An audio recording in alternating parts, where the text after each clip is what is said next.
This is Goss's Garage with Pat Goss.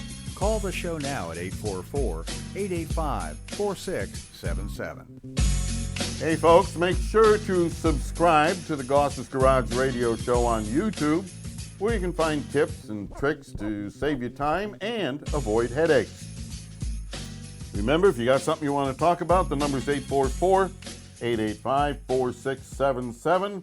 And let's talk to Chris from Gaithersburg, Maryland, with a 2000 GMC pickup. Chris, welcome to Goss's Garage. Thank you, Pat. The engine got water or coolant in the engine oil, and I just wanted to find out if maybe the motor, if we take it apart, if it might be salvageable with new bearings and stuff. I mean, it's obviously got to be checked over. I just wanted to see what your opinion of maybe trying to salvage the motor was. Well, yeah, if you want to overhaul it, sure.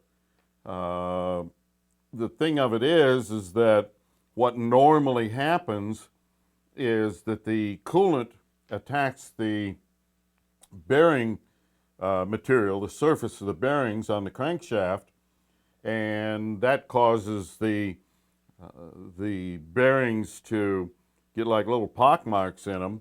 So if you don't do something with the bearings, in most cases, what'll happen is 1,000, 1,500, 2,000 miles, the engine will, first it'll have low oil pressure, then it'll start knocking, and then it fails. So yeah, by checking and making sure the bearings are in good shape, you may not have to replace them. It depends how far it was driven with the coolant in the oil and a whole bunch of different things. Okay, and it's one of those Vortec engines, and what's your overall opinion? Is that a pretty good engine? Vortec is a very good engine, except for the central injection system. That gives us quite a few problems. Okay. The same vehicle, I have to tow it about 100 miles. Can I just put the transfer case, if I use one of those car dollies, can I put the transfer case in neutral, or do I have to remove the drive shaft? Well, you're always better off to remove the drive shaft because unless you know exactly which transfer case you have no way of knowing if in neutral, if it'll get its proper amount of lubrication. See, some of them have a pump in there that's driven off of the input, and that would mean that the chain and everything would be running without any lubrication. If, on the other hand, it's a splash system, the lower end of the chain rides in the liquid lubricant in the bottom of the transfer case, and that spins it around inside, then you would be fine. Okay. All right. Thank you, Pat. Okay. Good luck with it. Thanks. All right. Yeah, that's one thing that we see. Coolant gets into the oil, bad head gasket, something like that, and that typically is going to be really bad news for the engine because, like I just said, it damages the bearings. And you put everything back together, you spend a ton of money putting head gaskets in it and so on. Problem here is that, you know, back in the day when a head gasket was $200 or $300, maybe a $400 job, it was probably worth the risk because you weren't putting that much money into it. But today, just a head gasket set, the gaskets themselves, can be $200 or $300. And then you have a lot of labor involved on a lot of these engines, especially V-type engines. So the labor eats up, in many cases, what used to be a $400 job is now a $1,200 to $1,500 job. So now you're putting a lot of money into an engine that is going to be questionable at best. So my recommendation is, at bare minimum, you should remove the oil pan and you should remove bearing caps so that you can look at the bearings, see if there's any copper showing on the bearings or any signs of wear. And if there are, well, if there's signs of wear or anything like that, any kind of problem with the bearings, you at minimum have to put new bearings in it. Now, this coolant in the oil doesn't typically affect piston rings or pistons or anything like that, so those are, you know, there's no issue there. So usually it's just the connecting rod and main bearings. But there's another side to this, and that is that if the connecting rod or main bearings are damaged, chances are the camshaft bearings are damaged as well. And that means that you got to take the engine out of the vehicle, you've got to completely disassemble it, and you know, it gets to be very, very cumbersome and expensive. And in most cases, if there's damage to the camshaft bearings, you're probably better off replacing the engine. All right, now, we have some questions here. Joel P., he says, my 99 Chevy Cavalier is hard to start. Mostly when I go to start, when the engine is hot, recently just driven. Seems like the engine is flooded. I have to keep cranking or push the gas pedal to the floor to get it to start. I replaced the fuel injectors with remanufactured ones. I replaced the fuel pressure regulator and fuel filter.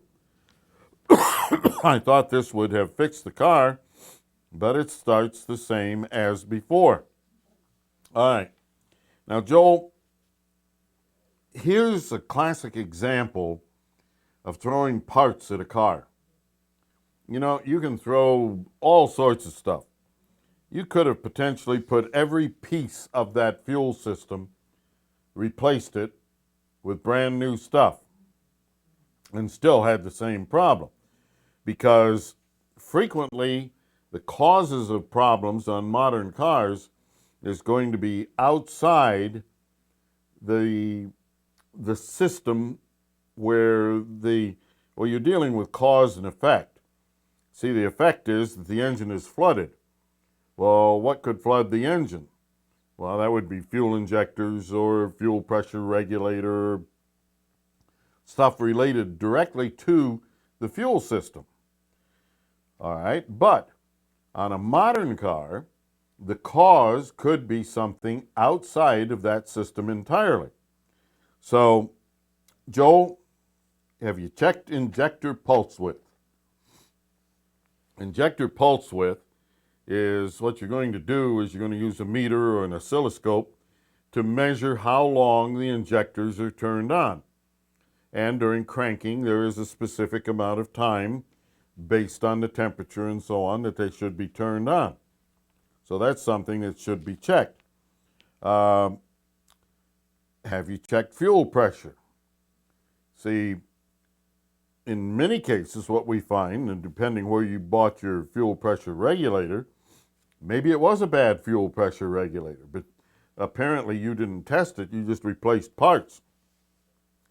Had you tested it and found that it was leaking, which is the only way that it would cause the engine to be flooded, if it was leaking and you put a new one on and you still had the same problem, well, the next thing you would have to do is to check fuel pressure, because the computer assumes that fuel pressure is going to be within certain numbers, say 40 to 45.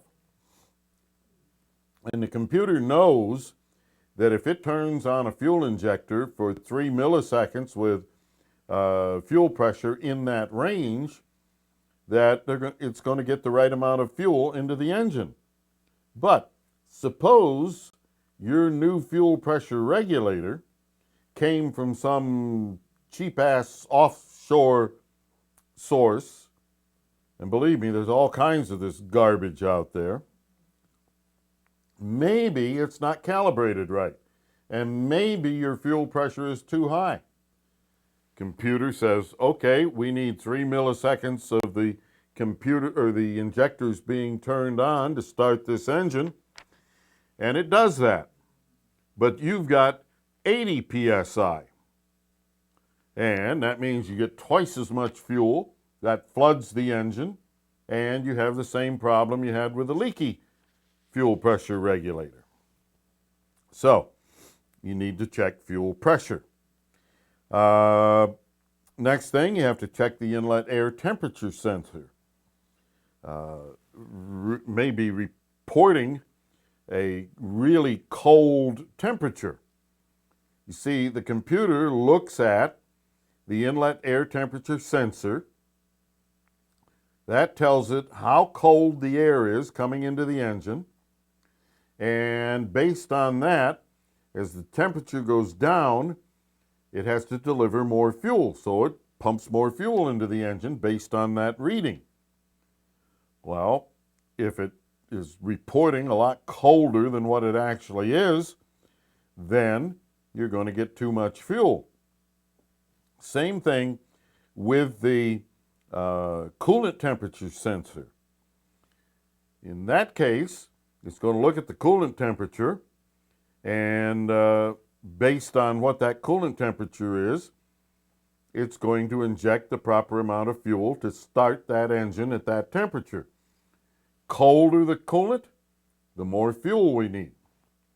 We had one not too long ago that said, and it had a similar problem to yours. We hooked up the scanner, we looked at the coolant temperature. Coolant temperature was registering as minus 100 and some odd degrees or something, which didn't even, isn't even within the realm of possibility. So, because it had this faulty coolant temperature sensor in it, it would inject too much fuel for the warm engine.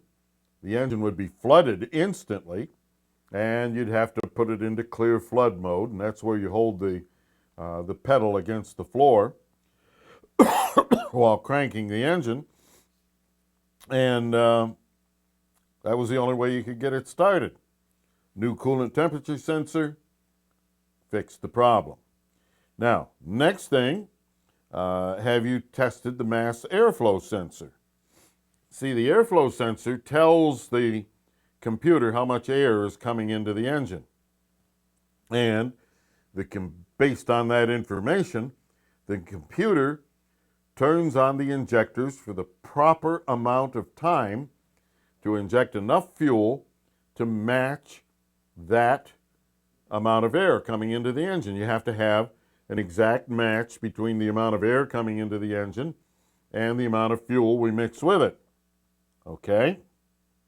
Now, we see these lots of times where the mass airflow sensor reports a false message, and it tells the computer there's a lot more air coming into the engine than there really is. Well, you got tons of air coming in, that means we need tons of gasoline, but in reality, there's only a normal amount of air coming in. So we've got fuel for a massive amount of air, we've got a little air coming in, engine flooded. So, those are the things that I would start out checking. They are all common problems, and they all can cause this hot engine flooded situation. We'll take a break. We'll be right back on Goss's Garage. Operators are standing by to take your call for Pat at 844-885-4677. Goss's Garage continues in a moment. Think you'll get a deal buying a used car from an individual instead of a dealer? Possibly, but there's a good chance you'll get taken if you wind up dealing with a curbstoner. Curbstoners are low-life scum who buy cars with problems, cobble them together, roll back the miles, make them look good, and resell them. They usually claim the car belonged to a friend or relative, and there's a sad story about a death, financial woes, illness, or other tragedy. If you buy from one of these crooks, you'll probably get a great-looking car, but in poor mechanical or body condition at a slightly lower price. But you won't get a warranty or a good, reliable car. Curbstoner cars are often so bad they only have scrap value. There are curbstoner cars all over the internet, in nearly every shopping center and sitting along the road. Total loss, flood cars are a curbstoner favorite because there are tens of thousands of them and they're easy to disguise. So when buying off the street, question everything. When was the title issued? Is it in the seller's name? Does it show the seller's proper address? Is it from another state? Of course, always have a shop check any used car and get a Carfax vehicle history report before paying a dime. Curbstoners are crooks who will happily steal your money, so be really careful. I get lots of questions about BG products, many about specific products or services like, is BG44K really that good, or are BG transmission, cooling system, and power steering flushes actually necessary? But most popular of all, do I use BG products in my cars? Well, the answer to all of those questions is yes. A regular schedule of BG flushes and chemicals will deliver the longest possible life from all the lubricated and fuel delivery parts on your vehicles. And do I use BG products? You bet I do. I drive nice cars, and I drive a lot. Plus, my live radio and TV shows mean that my cars have to be absolutely reliable. A no start from dirty fuel injectors or a failed transmission just isn't acceptable in my life. Remember, deposits and dirty fluids ruin expensive parts. For reliability like I demand, visit one of the quality shops that sell BG products and perform BG services. To find a BG professional near you, bgfindashop.com. Now, back to Goss's Garage with your host, Pat Goss. All right, folks, for more information on today's topic or any topic about buying, repairing, or selling an automobile, visit goss-garage.com or call our 24-hour listener line at 844-885-4677. Actually, you can call us right now, 844-885-4677. Love to talk to you. All right, now, this is an interesting one. This is from Gabriel. He's in New York. And he says, I listened to your presentation of engine oil on the web a few days ago, and I was impressed. You really exposed me to more things I never knew about lubricants. But I still need more clarification on viscosity of engine oil at cold temperature, such as 5W30. Here I learned that 5W relates to how the oil performs when the oil is cool. My question is, how possibly can an oil viscosity be 5 at cool temperature, or how can an oil flow faster at cool temperatures when it's supposed to be thicker at the cooler temperature? All right. Modern chemistry is how it's done. Now, if you were to look at the additives that go into oil, there is one that is what's called a viscosity improver. And what that does is it makes the oil react differently at high temperatures than what it normally would. Okay, you see, oil, if you take oil without any additives or anything in it, the colder it gets, the thicker it gets. And the hotter it gets, the thinner it gets. Well, that's exactly opposite of what we need inside an engine. So, they put these viscosity improvers in the oil. Now, if you think of these things, they're like a little, something that's all curled up and so on. This thing, when it's cold, it contracts.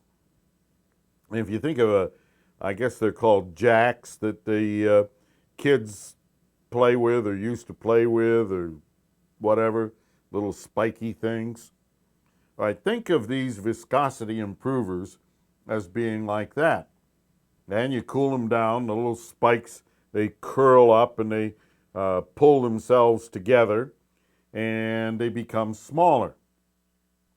Now, as the oil warms up, all of these little spikes or fingers, they start to extend outward, and each piece of this viscosity improver, and this is on a microscopic level, each one of these little things gets much bigger. So now we have a situation where, it's kind of like you're in a crowd of people and you tuck your arms in, you can move around in the crowd of people, but you stick your arms out and you can't. Well, that's going to slow you down. So that's what happens with these viscosity improvers. They expand, they make the oil act as if it was thicker. It really isn't. It's just that we've changed the size of the molecules through these viscosity improvers, and that makes it react like the thicker oil. It slows it down inside the engine as the engine warms up. And it's all due to these little viscosity improver things. Some of them are actually made out of rubber, all kinds of different ways to do this. But it's just that we make the molecules in the viscosity improver expand with heat and contract with cold. So you start out with a 5-weight oil, and the viscosity improvers are all tucked in and tightly pulled together. So the oil just acts like 5-weight oil. And that's where the 5W, the W applies to cold or winter. All right, and then maybe we've got a 5W20 as the oil warms up. All of these little viscosity improvers, they start expanding and putting their little arms out and so on, and that slows down the flow of oil, makes it harder to push through the engine, just like a thicker oil would. So that is how they do that. All right, what do we have here? Oh, this is Mike from New York. Pat, I have a 2004 Sebring sedan. I have a clunking noise over bumps in the front end. It sounds like a loose disc brake pad. The noise goes away when I apply a little brake pressure. I have had the calipers off several times, installed new pads, new hardware, greased the slide pins with caliper grease, even used high-temp silicone on the back of the pads to help the pads stay tight on the caliper. I have new struts for the front. Haven't put them in yet, but I truly believe it's coming from the calipers or pads because the noise goes away when I apply slight brake pressure. And Mike would like to know what my thoughts are. Well, the first thing is to make sure you got the proper silicone brake grease on the ends of the pads themselves, the metal part of the pad where it fits into the caliper. Because if you don't, sometimes they'll rattle like crazy. So you need that. Also, if you have the proper type of adhesive on the back of the pads, these anti-rattle adhesives that go on the metal parts of the pads, you need to make sure you have that. Got to make sure all the hardware is good. But one thing that we see lots of times is that the bushings inside the caliper, a lot of them are built into the caliper. You put the caliper on, then you put a pin through these bushings. There's a bushing on the outer end and on the inner end. you put this pin through there, and that cushions the caliper to keep it from moving around, making noise, and so on. Well, lots of times as the car gets older, those rubber bushings become hardened with age, and when that happens, there's a teeny little bit of clearance in there. Usually you can't see or feel the clearance, but when you hit a bump, especially at low speeds, there's enough movement there, and a caliper is typically heavy. So what's going to happen is you get this clunking or thumping sound in the front of the car. Well, that I would certainly look into to make sure those bushings are in good shape. But here's something else, and this throws lots of people. Chrysler is one of the worst ones out there for sway bar frame bushings. Got the sway bar that goes across the front of the car and attaches to the lower suspension on each side of the car, and as one side goes up, it leverages this against the other side and helps to keep the car flat going around corners. All right, so this sway bar has to be mounted to the car, and on the frame there will be two clamps, and inside these clamps will be rubber bushings that fit around the sway bar. Now again, just like with the bushings in the calipers, the rubber frequently gets hard. And when that happens, there'll be a little bit of clearance in there. Hit bumps, especially at low speeds, and the sway bar hammers against these hardened rubber bushings, and it sounds like, in some cases, the whole front end of the car is going to fall apart. I mean, it can be horrible. You would never believe. So I would check those sway bar frame bushings. Now, the thing that throws people, they apply the brakes, put a little pressure on the brakes. Noise goes away. Therefore, it must be brakes. Wrong. When you put a little bit of pressure on the brakes, it puts tension because it tightens up things and holds the lower control arms more firmly and so on, and it will put tension on these bushings around the sway bar because the sway bar is trying to be either pulled down or pushed up, so it's pushed to its limit and the noise goes away. Well, had nothing to do with the brakes. It's just that when you put the brakes on, you change the angles of things in there, and that made the noise go away. So you need to check that. You also need to check the upper strut bushings because the same thing can happen there, and brakes do the same thing. We're going to take a break. We'll be right back. Stay tuned. Pat will take your calls next at 844-885-4677. That's 844-885-GOSS. Goss's Garage continues in a moment.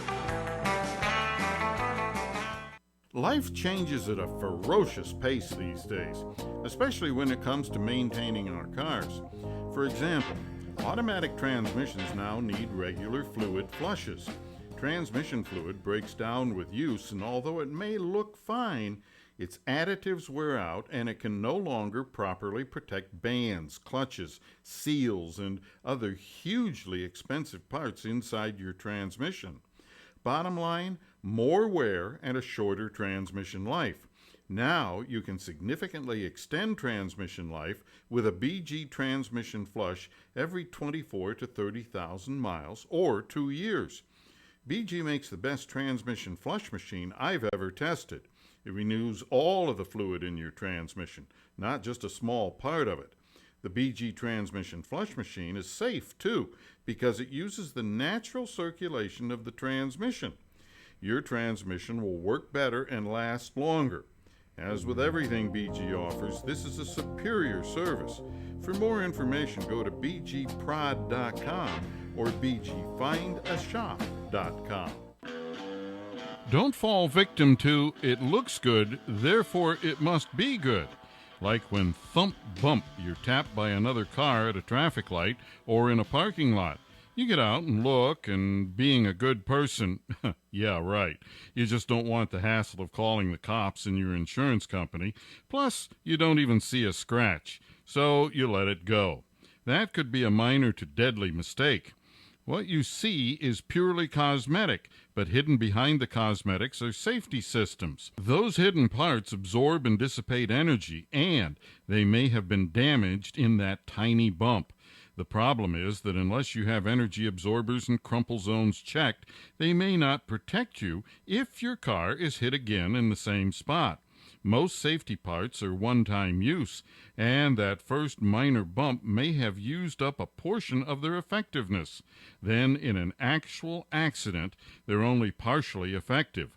For instance, the energy absorber may transmit more of the crash energy into the car and the people in the car.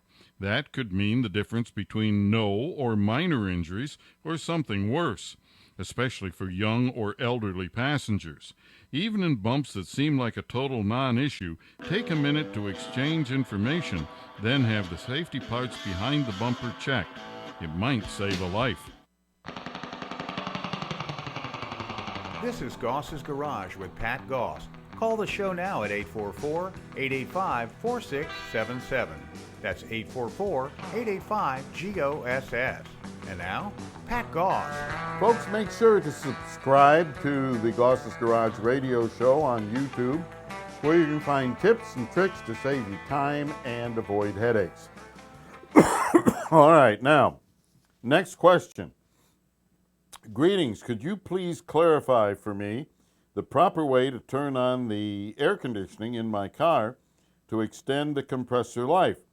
Does starting the car with the AC on put less wear on the compressor clutch than turning it on after starting the car or while driving? Thanks, Jim. All right. This is one of those things that there's a big myth about.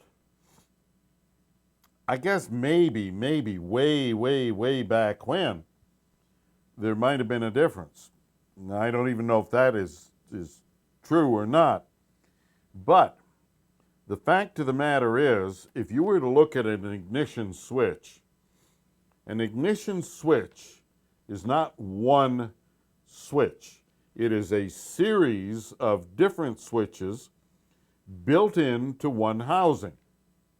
So what happens is that when you turn the key to the start position,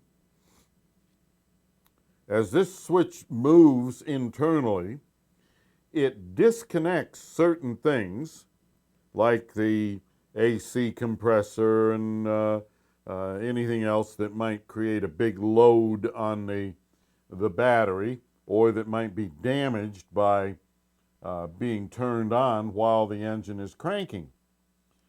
So it disconnects the AC clutch, and it can't come on until you bring the key back to the run position, which turns off the starter, turns on the AC and these other items, and these multiple little switches inside that one big switch. So it really doesn't make any difference. Once the car is running, you release the key, it comes back to the run position. Now these things are active, but while it was cranking, they're not active. There is no difference. So, it's all taken care of for you. Don't worry about leaving the AC on or anything like that when you're starting the engine. All right. Joel says he has a 2012 Toyota Corolla. Doesn't have an external replaceable fuel filter. Does that mean it has a fuel filter in the gas tank? Yes, it does. Can it be replaced? Yes, it can. How many miles would an in-tank filter last? Well, typically it's going to last the life of the fuel pump, because if you do the fuel pump properly, you'll get a new fuel filter. Now, if you go buy one of these cheap-ass, just an inline filter pump that only replaces the pump inside the tank, well, then you could be asking for trouble. Why did automakers do away with external fuel filters? All right, here's the skinny on all of this. Number one, stuff inside the fuel tank lasts longer. Why? Because most fuel tanks these days are made out of plastic. They're not made out of metal like they used to be. So back in the day when we had metal fuel tanks, they found out that they could plate them and galvanize them, and that material kept the tank from rusting out from the moisture that normally forms inside the tank. And yes, there is moisture in every fuel tank. Just like my water bottle here, if it was a little warmer in here, if I took it outside and set it down, what you would see is condensation forming on it, and it would run down the side of the bottle and form a puddle under the bottle. All right. Inside a fuel tank, you get that same reaction, that sweating action on all the bare metal inside. So it builds moisture. All right, but the big thing here, the big difference is how the fuel tanks are made. When they're made out of plastic, there's no metal, there's no galvanizing or anything like that. This galvanizing over time would flake off, and you get these little teeny tiny microscopic flakes of the galvanizing material. That, of course, would build up and would be collected in the fuel filter. Because you'd then have little open spots where the metal would be exposed as this stuff came off, you would get some rust, or if it wasn't galvanized, you'd get rust. And all of these things combined to make this pile of crud that otherwise would be pumped up into the carburetor or fuel injectors of the car. Well, that's all been taken out of the equation, because in the past we had to trap it in this replaceable fuel filter because it would clog up on a regular basis and could affect performance depending on how clean the fuel tank was. So today we've done away with all of that with plastic fuel tanks and the like. The other thing is that because the rust particles and stuff like that, they were small enough to go through the sock or in-tank filter, they would go on into the fuel system and they'd be trapped by the inline fuel filter. Well, now you don't have any of this microscopic stuff that's going to be pumped through.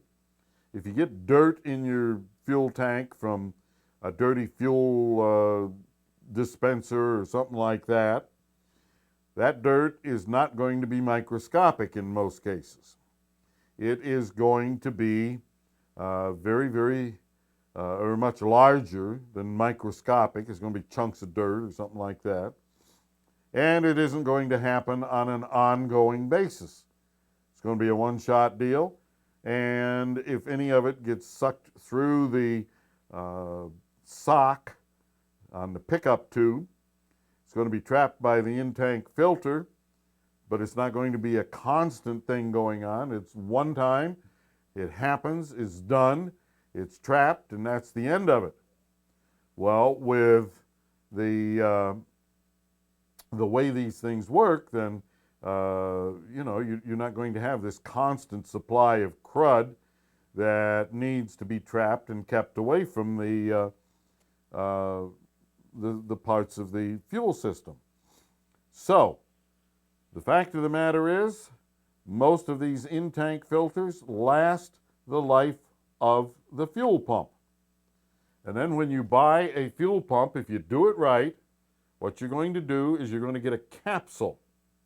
A capsule includes the fuel pump, the little hoses that go on the fuel pump, the wire connectors, the fuel gauge sender, the in-tank filter, all of that stuff. That's all going to be in this capsule. So you get everything and you no longer have anything to worry about. So that's how that works. All right, and let's see, unsigned. All right, anyway, can I put BG44K in the car? Apparently it is a 13 Volkswagen Passat, 2.5 liter, that's 5-cylinder, 4,300 miles. Can I put BG44K in the car? Absolutely. No problem whatsoever. And probably be a good thing to do. See, I use BG44K in my cars every 7,500 miles or once a year if it's one of the cars that doesn't get driven much. Big thing with BG44K compared to stuff that you're going to buy over the counter is that it's a lot stronger. So make sure that you follow the directions. Now, the best way to use it is to go to the service station when you're ready to fill the tank, put the BG44K in it, and anything else, if you're going to put isopropyl alcohol, dry gas in, or anything like that, you always put it in first, then you fill on top of it because the agitation of the fuel coming into the tank will mix everything together. Now, to get the best value out of a can of BG44K, you're going to do just exactly the opposite of what you would normally think you would do. You would normally think that you want to get it out on the road and you want to drive it like crazy. And there's this myth that people seem to think that driving a car at high speed cleans stuff up, and I guess maybe it does to a small degree, but BG44K, on the other hand, you want to use it when you will be making the most stops. In other words, shutting the car off for at least a few minutes during that tank of fuel. The more times you shut the engine off and it sits for half an hour or more, the better the 44K will work. And the reason is real simple. Because there is residual gas in the cylinders and so on. You shut it off, the 44K is now sitting there and it has time to eat into and soften the deposits inside the cylinders and on the valves. So the more times it's shut off and restarted, the better the results. Taking it out on the road, well, it just goes flying through the engine and doesn't soak into anything like it does when the car is sitting and not running. So that's the trick there. Okay, unknown writer here. I found a coupon for BG44K that I got from you, meaning me, when you asked and answered my question on your show. Where can I cash it in? I live in Woodbridge, Virginia. All right. For anybody that wants to buy BG44K, anybody that has one of the coupons from the show, you want to cash it in, what you do is you go to www.bgfindashop, all one word, bgfindashop.com, then enter your zip code, and the site will give you a list of shops in your area that handle BG products. Call them, make sure that they have the BG44K, and you're good to go. And if you have one of the Goss's Garage coupons, remember they're only good in the greater Washington, D.C. metro area. They're not good around the country because that is a promotion that we run for the this region BG Products distributor. So not good in other parts of the country. Well, my goodness, the music says that we have done it one more time. Thanks for listening. Thanks to Steve McMillan and George Stockton for producing today's show. And for everyone here at Goss's Garage, I'm Pat Goss. Until next time, please everybody, drive gently. We'll see ya.